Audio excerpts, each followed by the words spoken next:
Claro, mas você fez alguns comentários, inclusive públicos, dando umas alfinetadas na comunicação do governo, né? Foi por isso que eu acho que as pessoas falaram assim: ele quer ir para o lugar do Pimenta, por exemplo, né?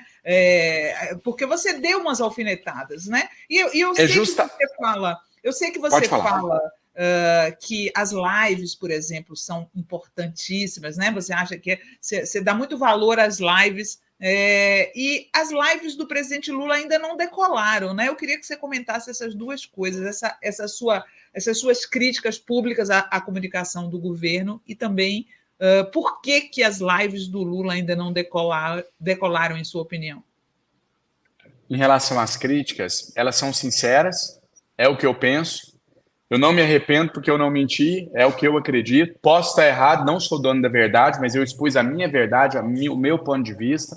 Às vezes eu pensaria novamente, vou falar, mas às vezes eu faria de uma maneira mais sutil, justamente para essa parte da imprensa que está atrás da intriga, não tem intriga para criar. Então, se eu pudesse voltar no tempo, eu faria uma revisão da maneira como eu expus, mas não do que eu expus. Minha opinião permanece a mesma. Em relação ao ministro Paulo Pimenta, só dizer que ele tem o meu respeito e que eu também tenho o respeito dele. Se eu tenho o respeito dele, Sinara, é justamente porque ele sabe que eu não estou atrás de cargo, que eu não quero o espaço dele. Ele logo, depois das minhas críticas, ele fez um comentário muito respeitoso, falando da minha importância na campanha eleitoral, falando que toda crítica é bem-vinda. Se ele fez esse comentário, ele não respeitaria quem não respeita, né? O respeito é recíproco. Se eu tenho respeito dele, é porque ele realmente tem a convicção também de que as minhas críticas, às vezes eu passo do ponto, mas elas são sinceras. Não é de alguém que está querendo cargo, que está querendo tirar o espaço de ninguém, é de alguém que está querendo contribuir com o governo. Falando especificamente agora da comunicação, entrando no mérito, o que eu acho que é o ruído de comunicação que tem ali?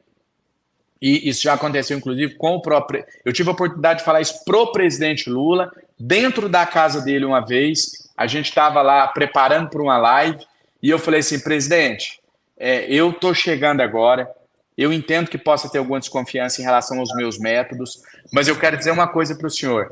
Eu falei para ele, olhando nos olhos dele, eu falei: eu tenho a exata noção de quem está aqui na minha frente. Eu tenho noção do que é o Lula, eu tenho noção da imagem do Lula, eu tenho noção que eu estou lidando com o maior estadista e o maior líder político da história desse país.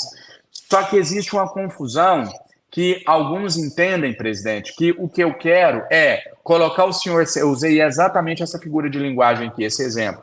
Eu falei: tem algumas pessoas que acham que eu estou querendo colocar o senhor sentado numa mesinha na estrada, comendo um espetinho e derramando farofa no corpo, ou então passando leite condensado no pão para se fazer de popular. Eu falei: existe um meio termo, presidente, entre isso e essa comunicação absolutamente engessada, fria e distante.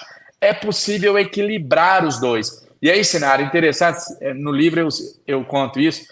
Quando eu olhei, ele estava na minha frente com uma camiseta do Corinthians, uma calça daquelas de ginástica, e ele estava sentado assim, todo solto na cadeira, brincando assim, com o pé erguido, passando assim na cachorrinha, e a primeira-dama ao lado dele, muito simples também, mexendo no celular. Quando eu vi aquele enquadramento, eu falei: presidente, por exemplo, isso aqui que está na minha frente agora, isso aqui simplesmente mostra que o senhor é uma pessoa, que o senhor tem esse grande estadista que o Brasil ama, que o Brasil respeita, é também um ser humano como outro qualquer. E eu citei o exemplo também quando eu cheguei na casa dele a primeira vez.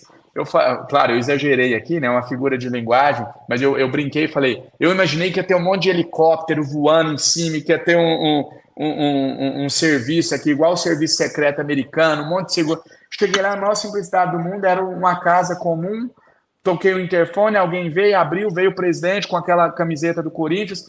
Então, é só mostrar para as pessoas que é alguém real, de carne e osso, sem precisar, para isso, descer o nível, fazer essa apelação tosca, pobre, que o bolsonarismo faz.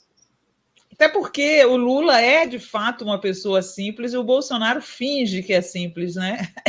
É isso que é injusto. Falei isso também uma vez para o hoje ministro, né, Fernando Haddad, também na casa dele, um dia a gente tomando café, eu falei: Haddad, sabe o que mais dói para quem gosta de comunicação e entende um pouco, é porque eles estão usurpando de algo que é de vocês. Vocês é que são simples. Nós é que somos isso, nós é que somos. E eles pegaram para eles.